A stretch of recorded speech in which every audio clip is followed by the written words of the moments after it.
fear leads to anger, anger leads to hate, hate leads to suffering. That is from episode 1, The Phantom Menace of Star Wars. In the scene, Yoda said that, and Yoda was talking to a younger Anakin when he said that because he saw great fear in this younger Anakin. And we see that quote play out throughout the rest of the trilogy. In episode 2, Anakin is all grown up and he still has fear in himself. Fear for his mother, fear towards what is going to happen. And that fear leads to anger. And we know that because of the Sand People in episode 2. And then in episode 3, he still has anger inside him, but then that leads to hate. Hate towards the Jedi, hate towards Obi-Wan. And at the end of episode 3, that hate turns into suffering. Anakin became Darth Vader, losing his limbs on a lava planet called Mustafar, and getting cybernetic implants to replace all the limbs that he lost. And from that, suffers every day whenever he puts the iconic Darth Vader suit on. Fear leads to anger, anger leads to hate, hate leads to suffering. Well, I can talk about Star Wars and all the parallels between the films. Let's jump into why I started with that quote. And why, out of all things I could have talked about, why Star Wars? I mean, the first one is I'm a nerd, so obviously I got to talk about it. But because fear, anger, hate, suffering, that becomes a domino effect. This happens, so then this thing happens, which then leads to this thing happening, which leads to this thing happening, and so on and so forth. The domino effect. We see that all the time in media, in movies, and TV shows. It's no secret that we are going through the book of Jonah. I started it, and now I'm ending it. On the screen above me is the title of this sermon series, Run, Jonah, Run. Last week, Aaron mentioned how Jonah was called by God to preach. He ran in the opposite direction. That was in chapter 1. Jonah didn't listen to God, but when Jonah was thrown overboard, the great fish ate him. God called that fish to eat him, and the fish did it instantly. Likewise, God called that fish to spit Jonah up on land, and that fish did it instantly. Jonah was a man of God. He was a prophet who was fearful, which led to anger, which led to hate, which led to him suffering in the end. I want to open our Bibles up to Jonah chapter 3, verse 10. I know last week we got into a little, like the first 2 verses of chapter 4, but we need a refresher. We need to see the transition between chapter 3 and chapter 4. So Jonah chapter 3, verse 10. When God saw what they had done and how they had put a stop to their evil ways, he changed his mind and did not carry out the destruction he had threatened. Like I said, that's the last verse in chapter 3. God saw how much Nineveh has changed, and from that, he changed his mind. He changed his judgment. We know earlier in this chapter, the king of Nineveh heard about Jonah and repented immediately, just like the fish eating and spitting up Jonah. He did it immediately, instantly. The king of Nineveh listened to Jonah, listened to God, and repented because of how awesome Jonah was at preaching. And that is where the last fear of this book takes place. The first fear was not Jonah, but with the sailors when they heard of Jonah's profession. Whenever they saw the storm, they were fearful. I am a prophet, and the sailors were struck with fear. When you hear from God or when God calls on you, are you scared? Are you struck with fear? Are you paralyzed? Does your flight or fight kick in?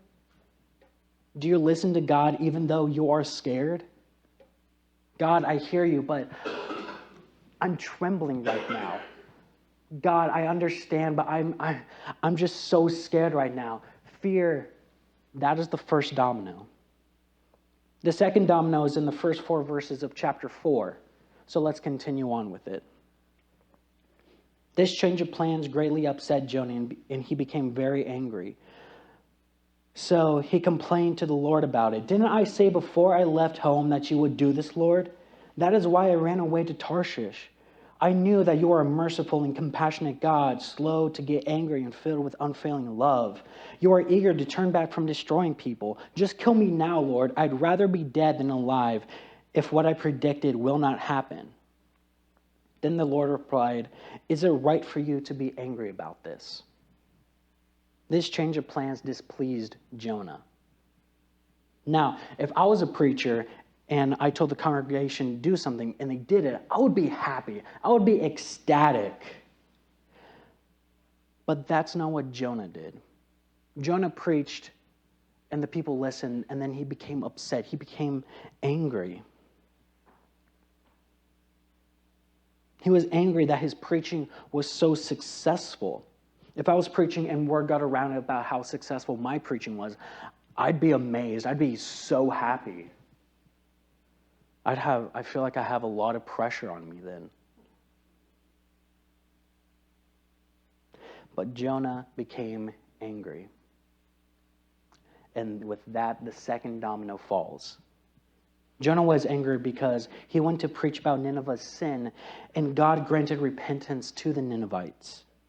And the Assyrians were the enemies of Judah and Israel. Jonah wanted God to bring judgment upon these people that he hated.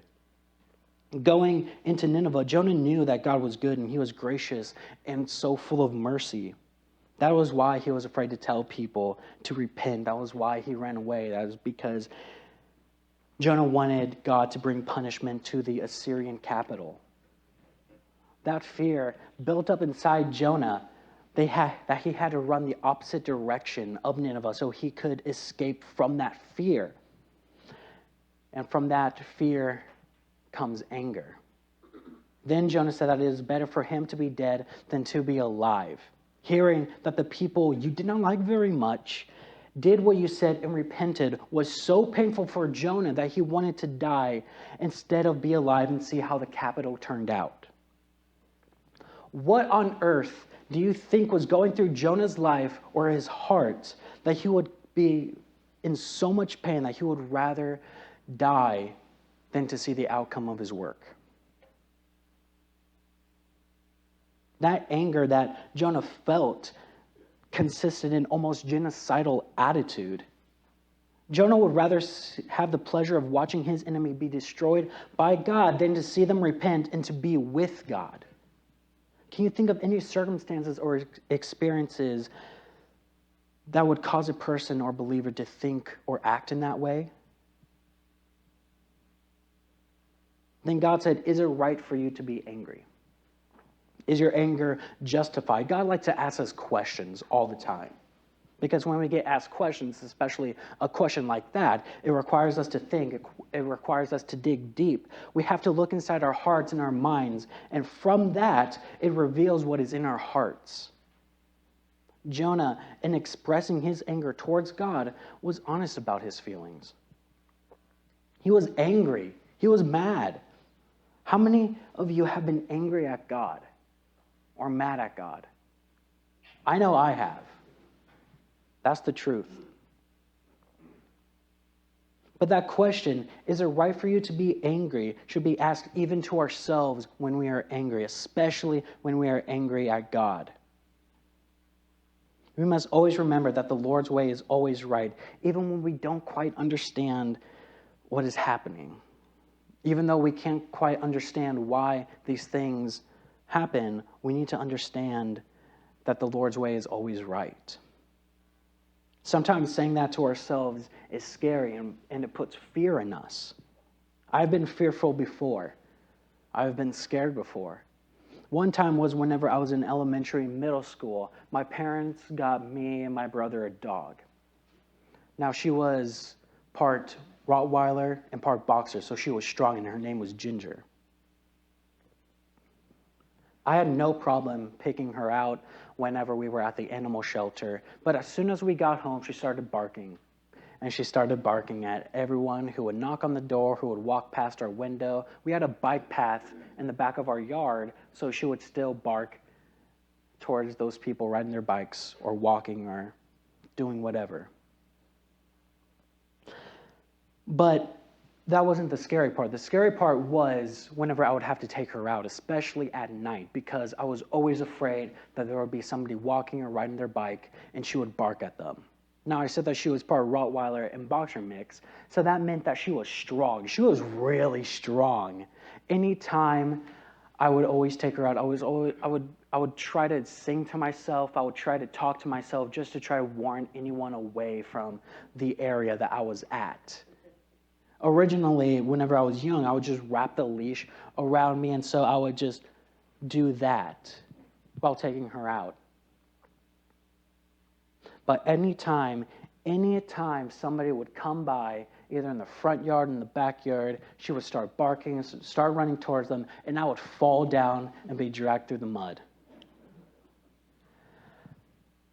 If you ever meet my older sister or oldest sister, actually, if you just meet any of my family and they talk about Christmas of 2010, I believe, they have a story of Ginger getting out, me chasing after her, and them just seeing Ginger dragging me across the yard.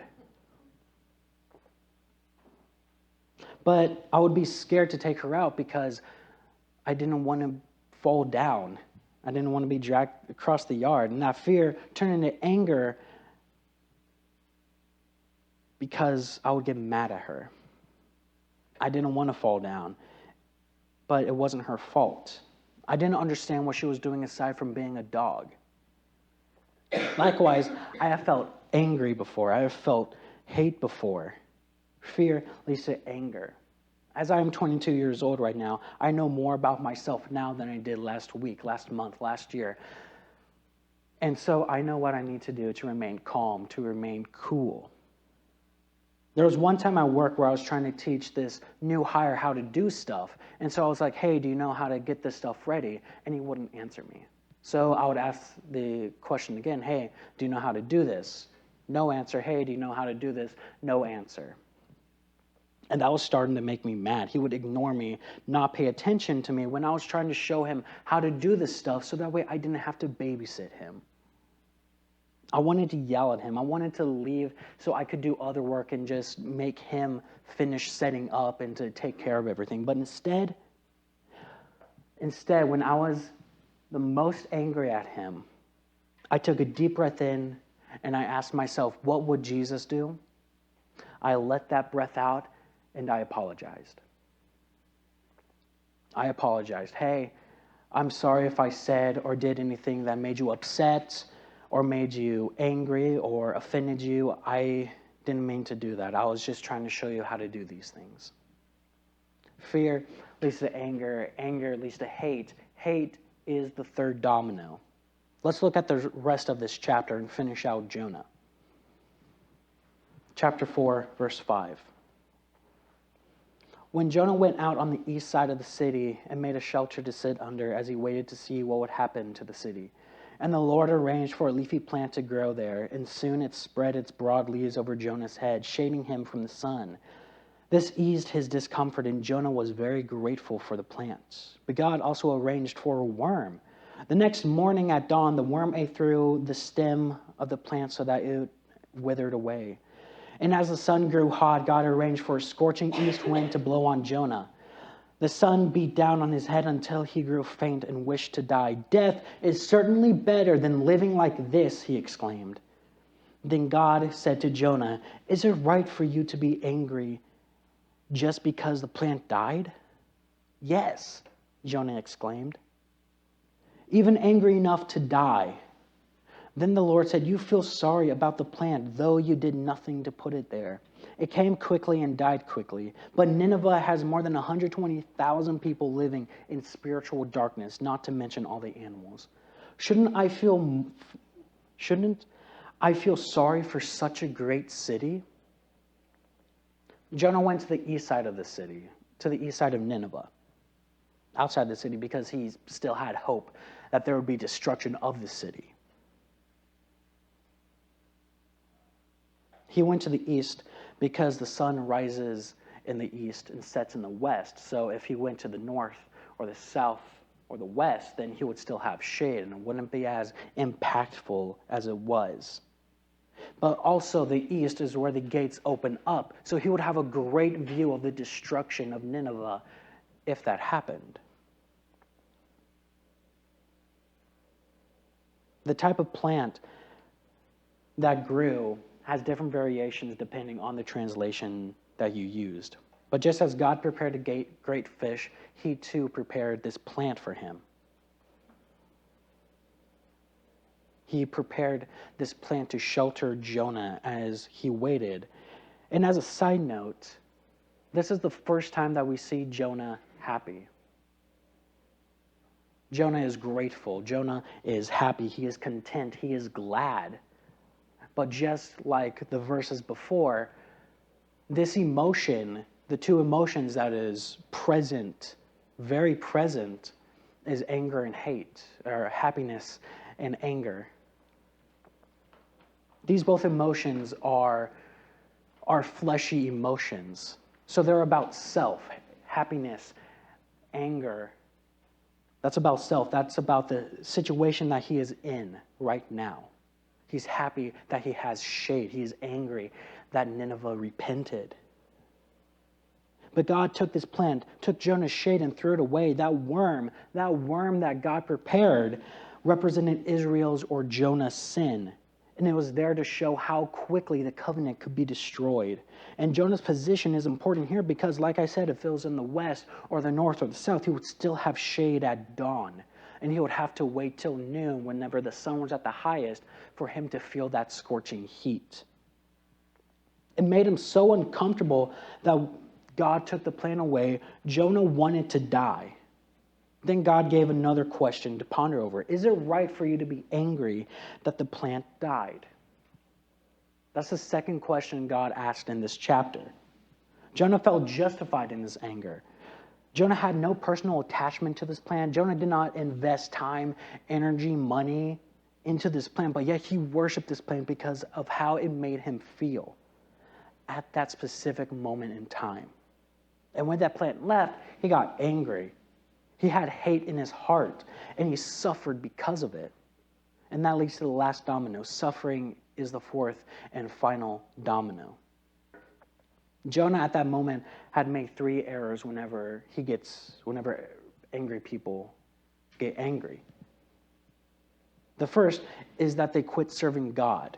The second is separating himself from others, and the third is to become a spectator.